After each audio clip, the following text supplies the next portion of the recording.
I was just like, okay, well, I'll get into this real estate thing, the get rich slow plan. This sounds good. Mm. And uh, basically 15 months from when I got started, I had financial freedom and a $2 million net worth. Like, Wow, that's yeah, incredible. yeah, 15 yeah, months? That's not get yeah. rich slow. Hello, and welcome to the Infinite Financial Freedom Podcast, where we empower you with financial literacy and guide you on your journey to financial freedom. I'm Josh Metal, and I'm very excited today to introduce you all to my friend Grant Shipman, a trailblazer, a true trailblazer in the co-living property management and investment space. I'm really excited to learn more about this. I know a little bit about this. We call it room rentals, usually happens around universities, but Grant has really taken this, I'll call it almost obscure part of the real estate market, and he's mastered it. He's in the middle of teaching a 5-day mastermind with a bunch of real estate investors on this topic. So we expect to get nothing but Grant's best today. Grant, let me just tell folks a little bit more about your background here really quickly, because I think there's some really interesting things here. So you were the founder of Livingsmith, which is renowned for its industry-leading 97% lifetime occupancy rate. Now, if you're a real estate investor, 97% lifetime occupancy rate is pretty awesome. So we're going to find out more about that. Really innovative approaches to housing and climate changes. He's an educator. He's an author. He's a mentor. He created the first ever co-living course in 2019. And in this conversation, we're going to talk about how you can 5 to 10x your real estate investment return. So, Grant, with that introduction, how you doing? Man, I want to listen to this guy that you're having on. No, that was a great introduction. It's been such a ride, right? Like we were, before the show we were talking about, Robert Kiyosaki, and I got into real estate, and I was driving, a shitty Prius, delivering Domino's pizza, listening to all the audiobooks on real estate that I could get my hands on, which weren't many back then. Now it's like they just fall out of the sky. But I was doing that, and I wasn't aware that this new trend of co-living was happening. I was just like, okay, well, I'll get into this real estate thing, the get rich slow plan. This sounds good. Mm. And basically 15 months from when I got started, I had financial freedom and a $2 million net worth. Like, Wow, that's yeah, incredible. yeah, 15 yeah, months? That's not get yeah. rich slow.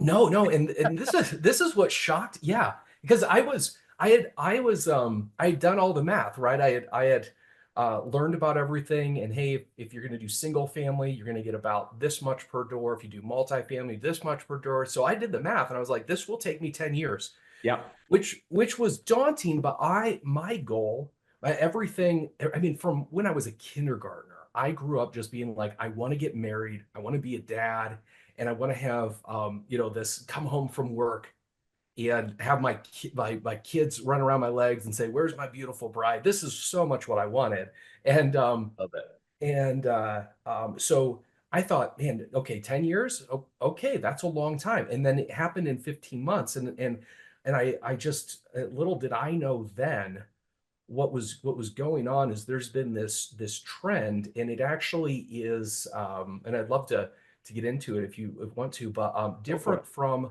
this room rental, these kind of things that have been happening forever and ever and ever. This co-living trend, I have fell into, and it was like a surfer, right? Like I'm riding a wave, but it's providing all the power. I just had to get in front of it. So it's quite exciting to say. Very cool. Well, for those some people who may not know what co-living is, let's define that really quickly. And then if you could also maybe on the tail end of that definition, how did you stumble? Like you kind of gave us a little bit of the background, but how did you stumble into this idea? Mm. Yeah.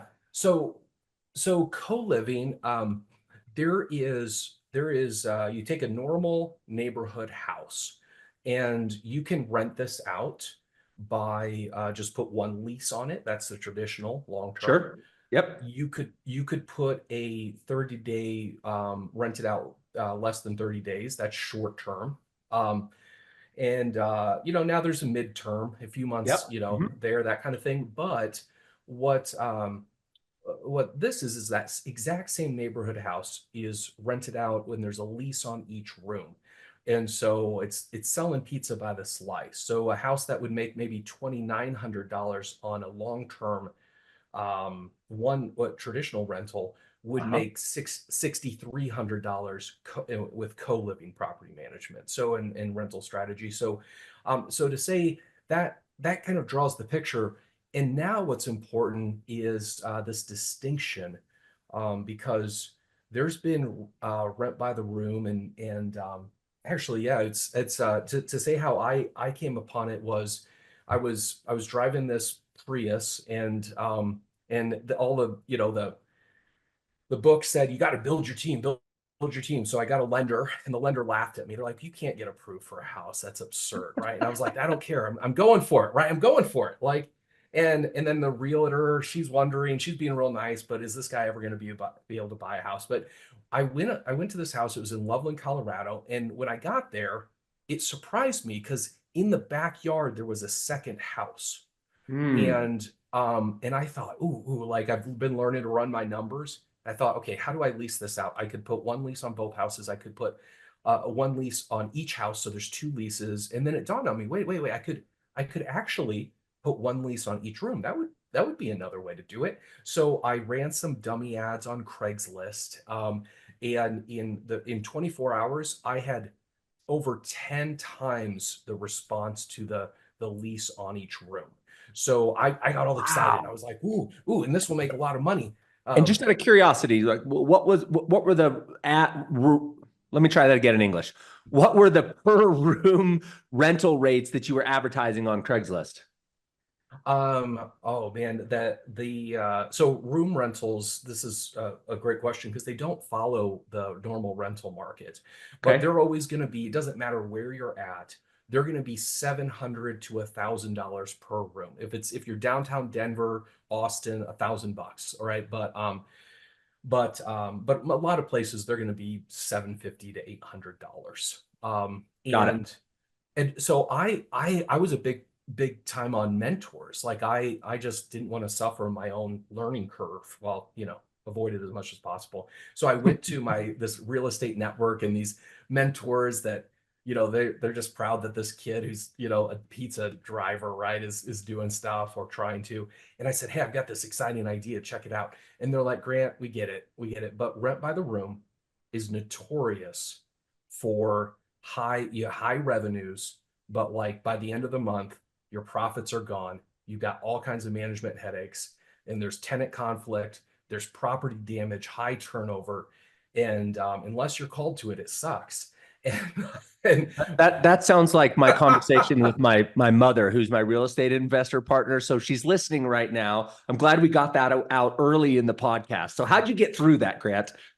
well, this is what this real estate there's a couple guys. They'd been doing this for wow, like 30 years.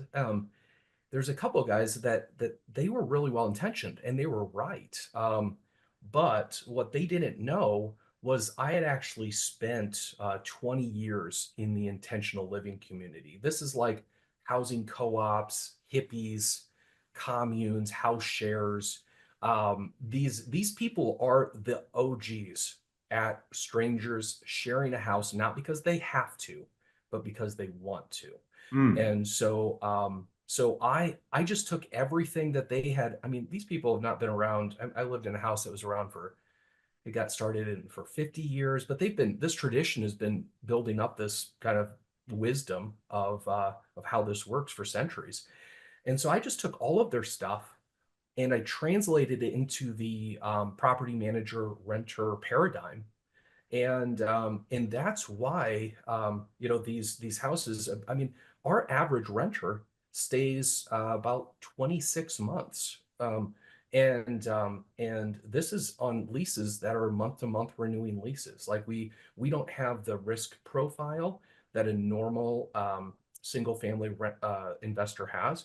So we don't need to have lock people in for long leases, and people love it and they stay there. So yeah, that was what I knew. This kind of like angel had a little epiphany in my brain, right? And I was like, I know how to do this. I can do it. And it just took off. We have a waiting list.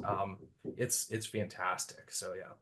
Great job. Well, very cool that you pressed through the initial fear that you may have had when your mentors pushed back and said that'll never work. Tell me, let's dive into that issue. I can see strangers sharing the same kitchen, the same communal bathrooms, perhaps, in the living room areas, the same backyard. I can see a lot of opportunity for conflict there. So, how do you navigate that? And how do you keep it so it's a positive environment when somebody Yeah. might be lazy and not do the dishes, and then somebody has OCD? Like, how do you navigate that space? Yeah, there is. So I call this question the $226 million question. How do you, That's yeah, got a ring to it. yeah, it's the reason is there is so co-living really and it really got going strong around 2011 with the rest of the share economy. So that's when Airbnb was taken off, Uber, etc. People didn't hear about it, but in 2012, Ali got founded as a $30 million startup. Then it turned into a $50 million startup. Starcity, another $30 million startup. Common, $113,000 startup. But these companies were saying, how do we not have tenant conflict? How do we get people to get along? And all of those companies have gone bankrupt.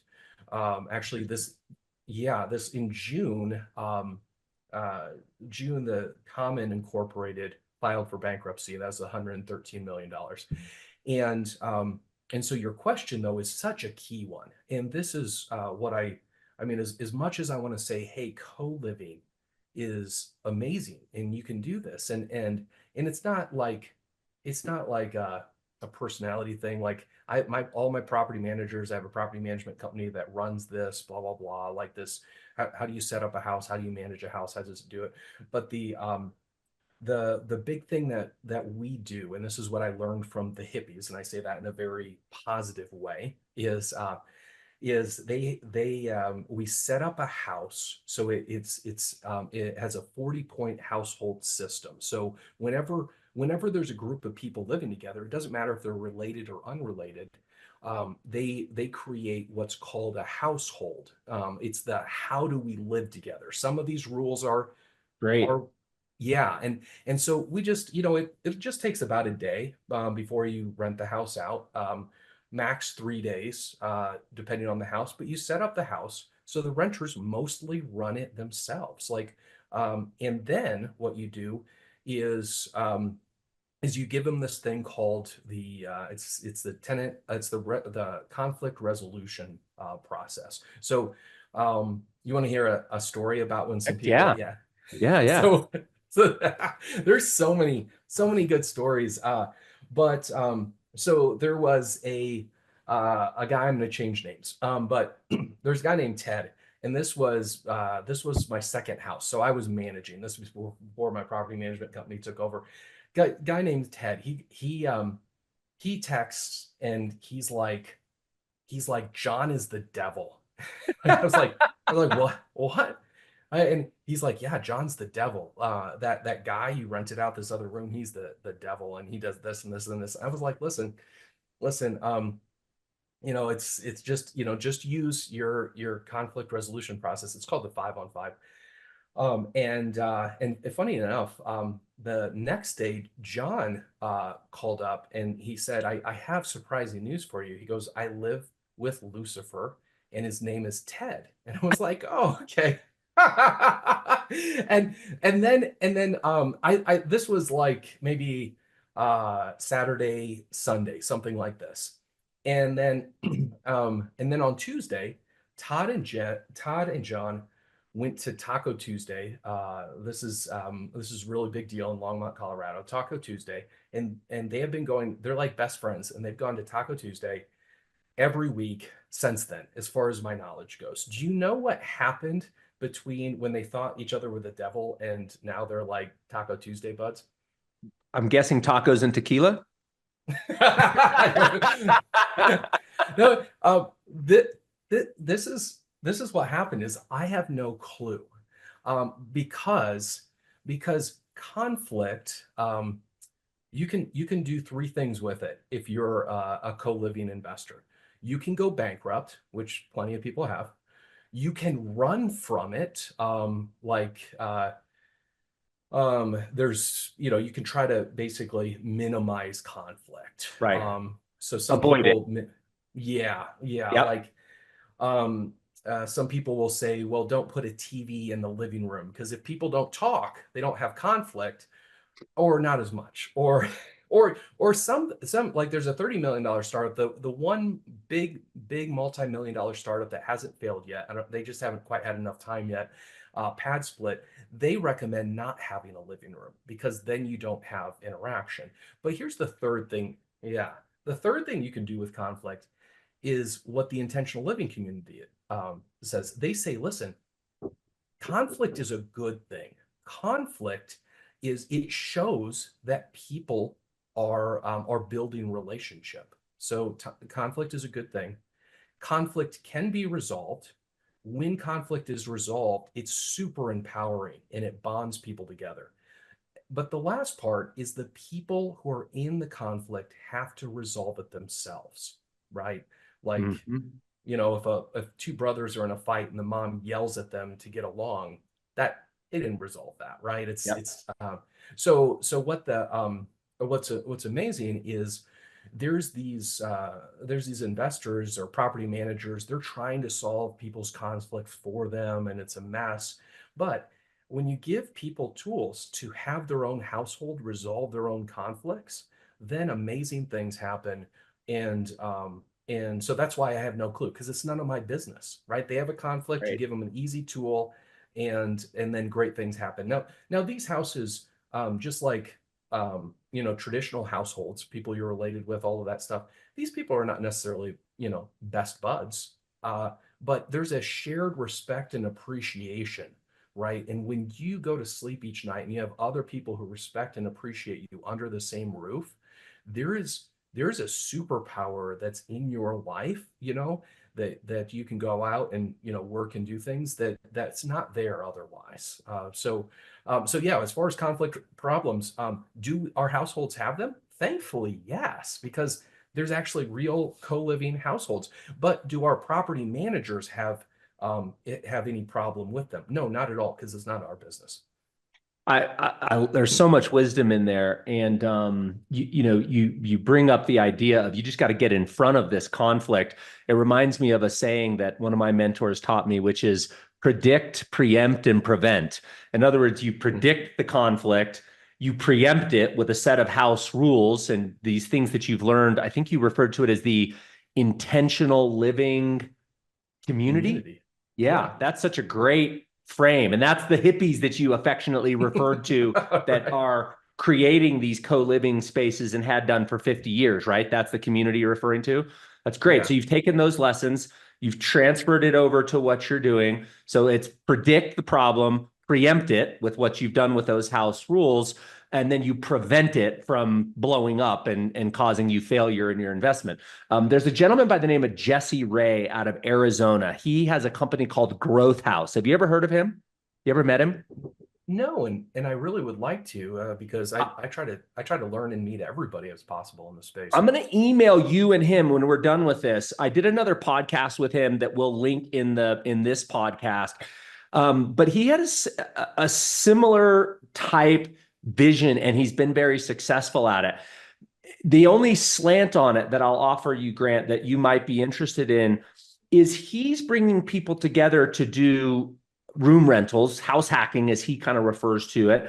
But he's Hmm. bringing people together that have a business and entrepreneurial desire. And so the reason why they come together under what he calls the Growth House, which is the name of his company, is because he attracts people that help the other people in the house grow.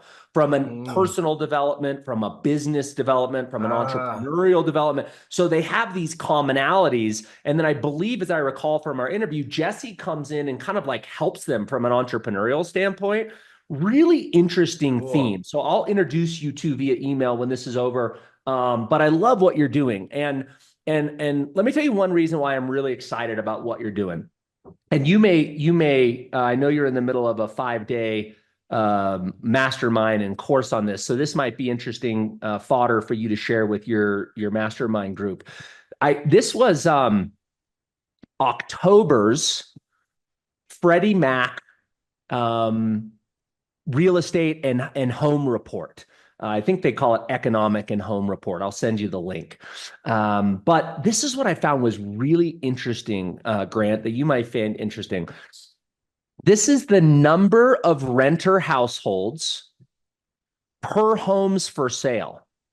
Mm. And what this tells us is that if we go back to 1982, so what are we looking at there? 42 years of data, that typically, if we kind of just drew a trend line here, let's call the trend line at somewhere between 15 to 20 renter households for every one home for sale. But right Mm. now, we have almost 30 renter households per home for sale. So, what does that mean? What does that tell us? Well, it tells us that there's a lot of renters, almost a historic number of renters that are sitting on the sideline and at some point in the future are likely to want to get into Mm. buying a home. And if you layer this data point on top of the data point that if you look at the demographics, let me stop sharing my screen there. If you look at the demographics of the number of millennials and the number of Gen Z that are likely to enter the housing as buyers, not renters, but as buyers over the next 10 years, it's estimated that there'll be 27 million new home buyers from those two demographics alone. That doesn't include people moving into the United States. 27 million home buyers from those two cohorts. Well, we're only building about 1.3 million homes per year. Net, after you factor out that there's about 100,000 homes that get destroyed or demolished or fire Mm. damage every year. So if you have 13 million new homes coming to market over the next decade, 27 million home buyers to buy those homes, and then you layer on top of that we're at near a 42-year high for the number of household renters per homes for sale. That tells me that there's a massive amount of demand for single family residential homes over the next Mm. 10 years. And if you can get in front of that demand, let's call that demand from 2025 to 2035, by using this co-living idea so you can cash flow even at these higher interest rates, there's this massive amount of demand for housing coming that you got to get in front of. So I just kind of wanted to, I'm very excited about the single family space because of demographics and because there's so much pent up demand on the sidelines for that we just illustrated with the renter households. You're showing people how they can enter the investment market and have less vacancy, higher returns, and hold on to those single family homes. So I'm excited to marry those two things together. Let me give you a minute to comment on that and any thoughts that you have about that. Yeah, well, I mean, data is how some investors do it, right? We use our brains to make decisions, and our Yes. hearts get to enjoy them. Actually, so something that a lot of investors miss. There was a big there's a big debate online back in, I think it was 2017. But I had posted that, hey, the one person lease is the highest in demand lease. And this pretty well-known investor, he was like, no, you're wrong, and posted Census Bureau and all this stuff. And then and there was back and forth and people were involved. But what was big is he was absolutely right that the Census Bureau showed that it's more like about three and a half people per lease. Um, but the Census Bureau calls a household according to how it is financially or defined by insurance. So if a guy has two daughters at college, they're not sharing a lease. They're not living in the same household at all. But insurance wise and financially, they're considered part of the same household. Um, Interesting. and yeah, and so Harvard though has released the released data, and this guy was like, oh shoot, like to his credit, he was like, oh, this is I was Information he mistaken didn't on have. this. Yeah, that's great. Yeah, and because Harvard credit unions report on it too, but really how many people are in one lease? And in 2003, something that happened that had never happened before is that the most popular lease became the one person lease. And so with the housing shortage, like Airbnb has been blamed recently. Even the financial crisis and builders backing things off, it was 66% I think was back in 2009. But really in 2003, when you had your a three-bedroom apartment that was being used by maybe three or four people or even two people, now is being used by one person, right? When the current inventory gets used differently, then that really impacts a housing shortage. So what you're sharing is, and I wanted to add too, like this, how people are using housing is different. And most people, I mean, most people would prefer to live with others if the pros outweigh the cons. So yeah, and that's what actually a lot of co-living investors what they're excited about is they can buy houses in markets that they normally couldn't buy houses in because they don't cash flow. Um, Yes. or or also the houses that they do have in their portfolio, they're having problems qualifying people to rent that house on one lease. So they can flip it into a co-living rental strategy. And now they have plenty of people who qualify to, they pay for a bedroom, but they get a whole big, beautiful house where the investor has that same house to asset manage, but now is making, double on it. So yeah, I mean, it'll be interesting to see how it plays out. But I love, oh man, like data is, it's exciting. Like, oh man. Yeah, I mean that's what we do, right? We try to figure out, are there more headwinds or tailwinds for this investment, and which one's going to win over the next 10 years, and Mhm. data helps us measure that. I want to ask you a little bit about the most ideal markets, like Mhm. the people that I think this is such a layup play for is somebody who might be in a current home. They've got a 3, 4, 5%, but let's just call it below market interest rate. And they're thinking about, for some one reason or another, they need to move. And they're Mhm. thinking to themselves, like, would it be possible for me to turn my current low interest rate home into an investment property and then leapfrog into my next owner occupied? So let's talk Mhm. about markets. Like, what markets are the ideal or less than ideal for co-living? Does it need to be, near city centers, near colleges? What advice could you give us? Yeah. So maybe something that I didn't I didn't touch on before, and it has to do with I want to go back and touch on it because with the idea with universities, or does this need to be in big cities? So the with rent by the room, it's almost always been transitional housing. So for instance, student housing, right, Mhm. is transitional housing, Yep. or sober living or halfway housing for people who've been Mhm. in detentional centers. There's like rooming housing for basically housing for the poor or boarding houses. And some people will think, oh, this co-living is just rooming houses rebranded. It's just transitional housing. And if they want to say that, cool. I make it really clear there's a new thing that's been happening. Like I said, co-living is not this transitional housing, which transitional housing is such an important housing in society. I actually have sober living housing, and it's important and it's great. I do not consider it co-living.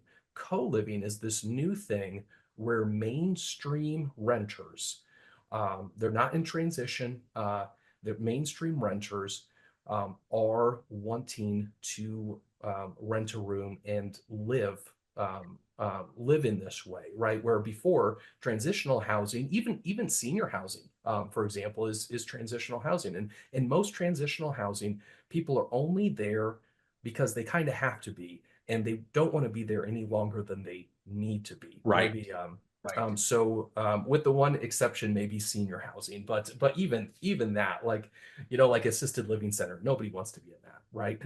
Maybe they hope they can be there as long as possible, right? Because the alternative is less less enjoyable. But co-living, just to make it really clear, because co-living is for your mainstream renters. Like, I mean, like college professor, civil engineer, HVAC technician, waitress. We do have now, just because a co-living house um, is not student housing, doesn't mean that students couldn't live in that house, right? We'll have a student or two. Or I remember my third house, I had a woman who she was living with I think he was a civil engineer. There's 6 people in the house, and she had been homeless for 2 years in her car. Um, Wow. and I only nobody else knew that in the house, right? But I knew that as the property manager. But the so co-living houses work for all kinds of people, but they're not student housing. They're not these other different things. And most people, frankly, can figure out, with assistance or without, how to afford a, $700 to $1,000 a month room. And like, remind me again. I apologize. I just remember the question you asked. I was like, oh, I need to, oh, you had asked, where do these things work, right? And in Location. regard, Yeah. yes, yes. So just to say, co-living is going to work anywhere that's going to be 50,000 or more people. It's going Okay. to work other places too, but it's going to work great anywhere, 50,000 or more people, anywhere where real estate is good to invest in, co-living is good to invest in.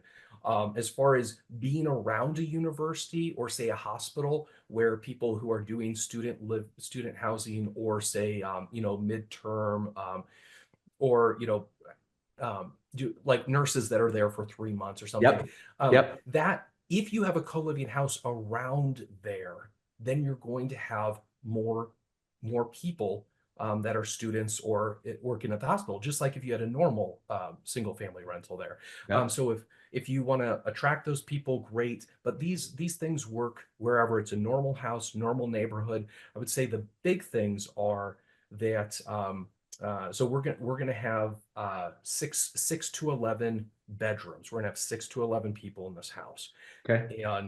and that does that surprise you? By the way, Josh, is that like, oh, that's a lot?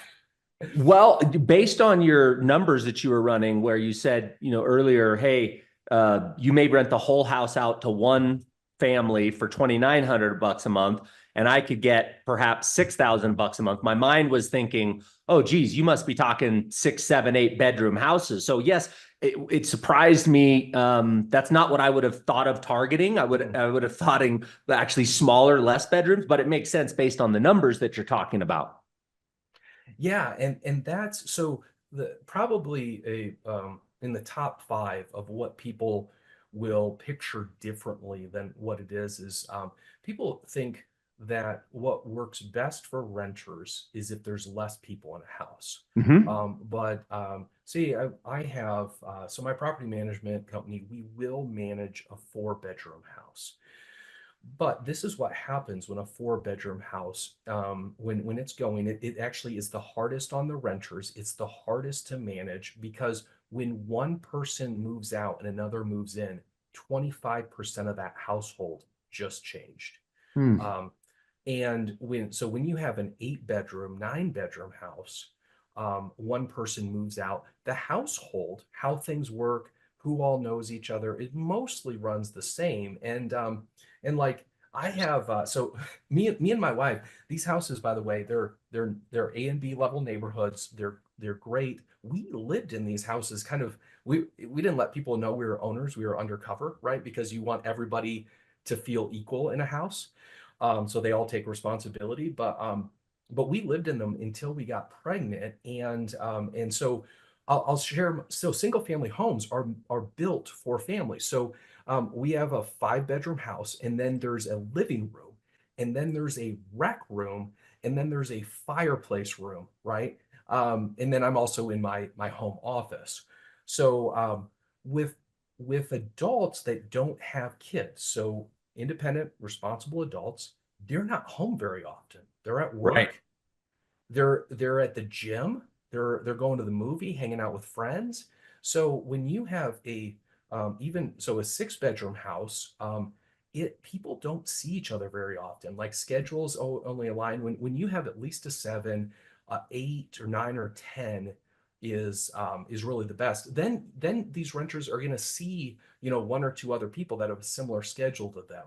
Um, the only reason we don't go higher than 11 is once you get to 12, it kind of like two households form in the house, and that's not bad. It's just confusing from a property management standpoint. So to say is um, these houses, what you want to make sure is, it's going to be great parking, right? Usually a corner lot or a house with a alley. There's a lot of these. All my houses I've ever bought are on the MLS. I don't use creative financing.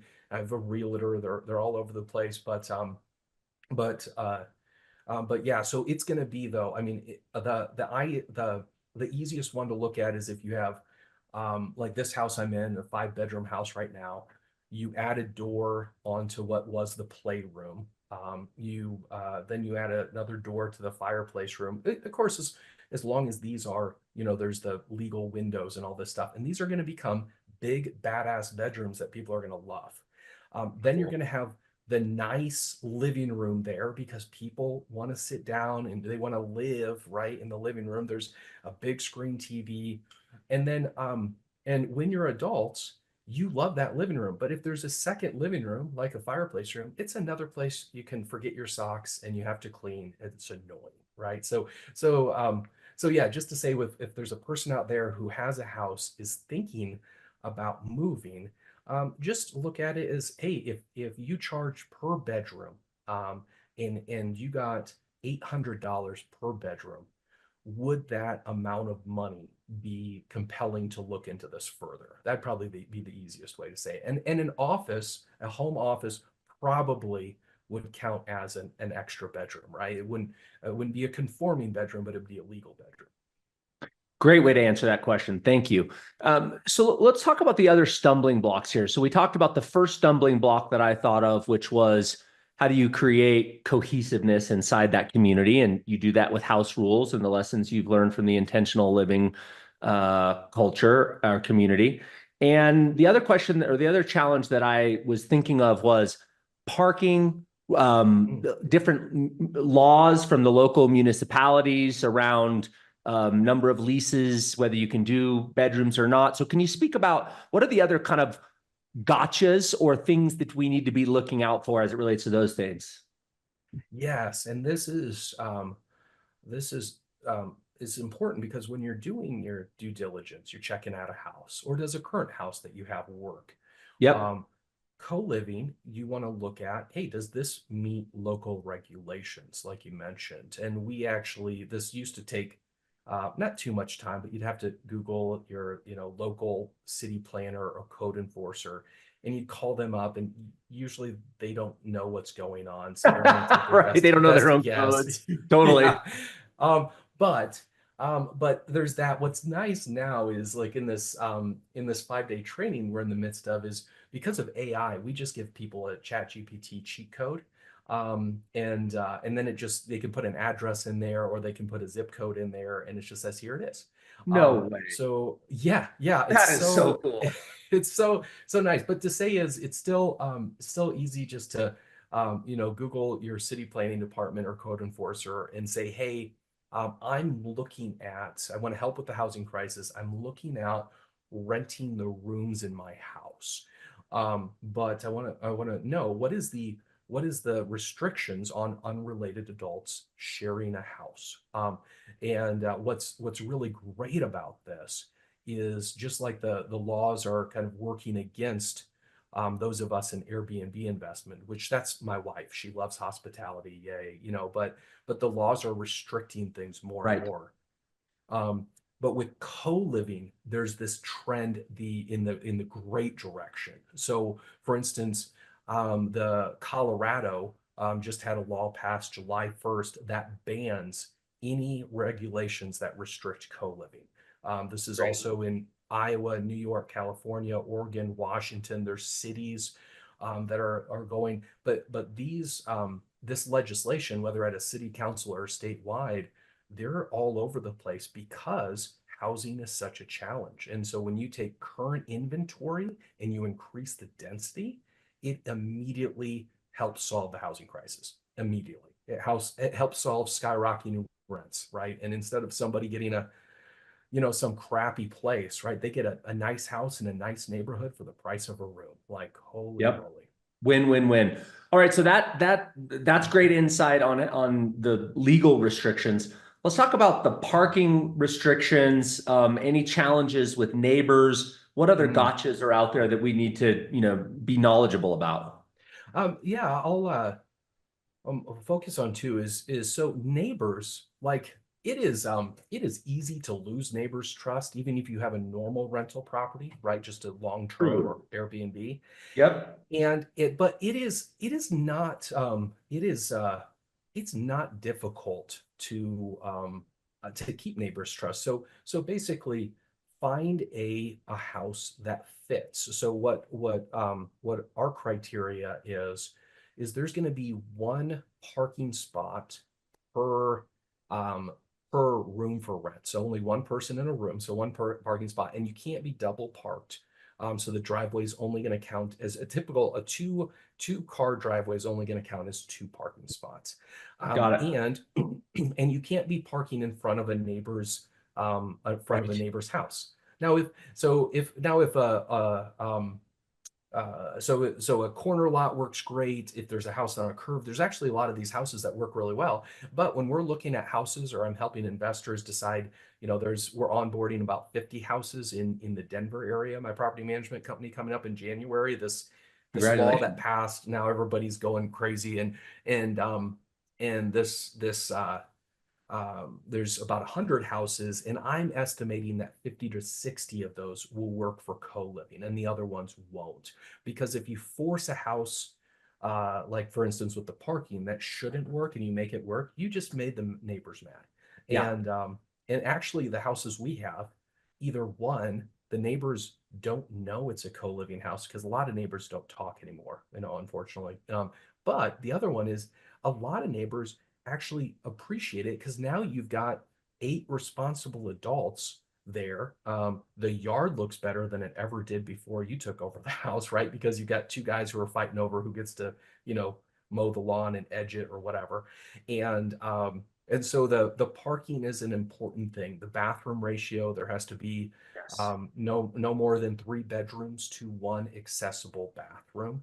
Um, and then I would say the other gotcha is a little bit of a right now because investors are concerned about regulations, and there's some teaching going out there that I'd like to just help people avoid the pitfalls is saying, hey, investors, don't worry about that. We do this membership agreement thing and blah, blah, blah. But basically, instead of having a lease with your renters, you have a membership agreement. And therefore, since you're not under tenant landlord laws anymore because you have a membership agreement, you can pack as many people as you want in that house. And and I've got a friend down in the Dallas Fort Worth area, and he's got the code enforcer, knocking on his door, and he can see it through his Ring doorbell. And the code enforcer is like, "Hey, how many people do you have in this house? Because there's only 3 unrelated people, unrelated adults in this area." And he's like, he's like, oh crap, because he's got 8 of these houses, right? Because a company told him, hey, you can do this, just use our membership agreements. And so I just want to kind of that got you out there is when you're a real estate investor, have a lease with your renters. It protects Heck you, it yes. protects them. Yeah. And it works great. And these are wonderful renters. There's plenty of wonderful houses. You can following the law is always the best way to do it because you don't want to just make money this year and have financial freedom this year. You want it in 10 years, 20 years, on and on. So, Great call out. And so I think we've done a pretty good job, Grant, talking about how this co-living idea is a solution for the housing crisis in terms of affordability. But as maybe a closing question here, I'd love you to talk a little bit about how does this also help towards being more responsible from a perspective of the climate crisis? mm. Yeah, so this kind of a fun thing is I say, hey, if anybody's gonna win, everybody's got to win big. So we already covered how, right, as an investor, I got my 10-year financial freedom number in 15 months. And now I get to see, people get to do that, right? Because you're getting in front of the highest in demand lease. And then from the renter's perspective, they're like, oh, awesome. I don't have to sign a lease with strangers, right? I can have my own lease. I can live in a great house. And but the other one is if there's anybody who's concerned about the environment, I mean, better than any of the electric car like legislation, recycling that you can ever do. If suddenly you have one house with one HVAC unit um, and you put it into a co-living house. And I know this because I came from the hippie world. There was a environmental consultant, and she just said, let's see, you have what was it? You've reduced the carbon footprint of these what would have been these 8 people by I think it was like lowered it to like 16%, I think. Makes So sense. if you have concerns about that or not, co-living investment just boom, like that's what happened. And then on the housing inventory stuff, like city planners, developers are like, we're gonna build, we're gonna build, we're gonna build. But like co-living, like help solve that problem the moment you start, you open up a co-living house. So yeah, it's also cool to like inadvertently have these fantastic things happen too. Very cool, man. That's a great way to wrap. And I lied. I got one more question for you that I was just thought of as you were going through that. I was just thinking about efficiency. So, what about from a furnishing standpoint? Do you furnish all the rooms and Mm, furnish everything almost like like a midterm rental, or do you leave the bedrooms for the tenants to yeah. furnish? Yeah, I mean, this is why your show has such a good reputation as these questions. Like the furnishing here is so transitional housing, you need to furnish the bedrooms because these people are in transition. They don't have that. If you don't furnish the bedrooms, they're gonna, get a bed with bed bugs in it and drag it in there and then all that stuff. But so separating this, so this is co-living, mainstream for mainstream renters. So we furnish everything in the common areas. So we furnish everything except the private bedrooms because mainstream renters, they have their mattress that they like. They have this dresser that they dig. They have all of that stuff. And if they don't, they can easily go get it. So we do that. And I will mention I do have 5 more minutes and then I'm jumping into a coaching call. There's co-living. It's so fun. Um like I was doing it. I had my head down. And I was like, oh, I was doing this, doing this, doing this, and I thought, no, no, no. Um, I need to come out and kind of duplicate my efforts and help other people to do that. So now we do all of these things to spread awareness, and that's why I really appreciate being on this show as well to share this with your listeners because it is really helpful. But the reason it's really helpful is because it's like the number one demand in society is just housing, right? The number one cause of homelessness is the price of real estate. Right. And I mean, it even beats like addictions like number 8, right? So to say, I really appreciate it, Josh. Yeah, it's a pleasure to have you, Grant. Appreciate you sharing all your wisdom. Tell us where people can find you, where they can find Living Smith, like if they're interested to be coached by you or they're interested about property management companies that could help them with this. How do they learn more from you? Yeah, so I made as you get you've for your listeners, for anybody hearing this, if you go to livingsmithpro.com, so livingsmithpro.com/IFF, right? Don't forget it because it's with infinite financial freedom. And this is, I mean, I think it's the surest, best, quickest, cheapest way to financial freedom. Like, but on there, there is a little goodie bag. One is that 5 day training that we do. That's a free training. You can jump in on that. The other one, though, is there's a co-living book that our renters wrote. Wow. So yeah, if you want to, right, Robert Kiyosaki says, right, what's the best thing you can do? Get to know your target market. And so when you hear from, they each wrote a page. This is it's a 30-page reader. So when somebody moves into a house, we give them this book. It's called Welcome Home. And but that book's on there. You can download, really easy to read, and it's amazing. Like you'll learn things that you can apply to the own people that you live with, even if it's just your, a couple living together. And then the last one for people who are maybe they're in the middle of it, they're in the co-living, they're doing it right now, they're struggling, they need help, is is they can just schedule a 30-minute call directly with me, and I will just immediately help. That's Awesome, something. man. Yeah, we don't offer that anywhere else. But yeah, so anybody just go into that livingsmithpro.com/IFF, and I'd love to speak with anybody or anything that's helpful there. Super helpful. Thank you, Grant. We'll make sure we link to that in the show notes and description as well. And just appreciate all the abundance of wisdom you shared with us. And here's my challenge to any listener.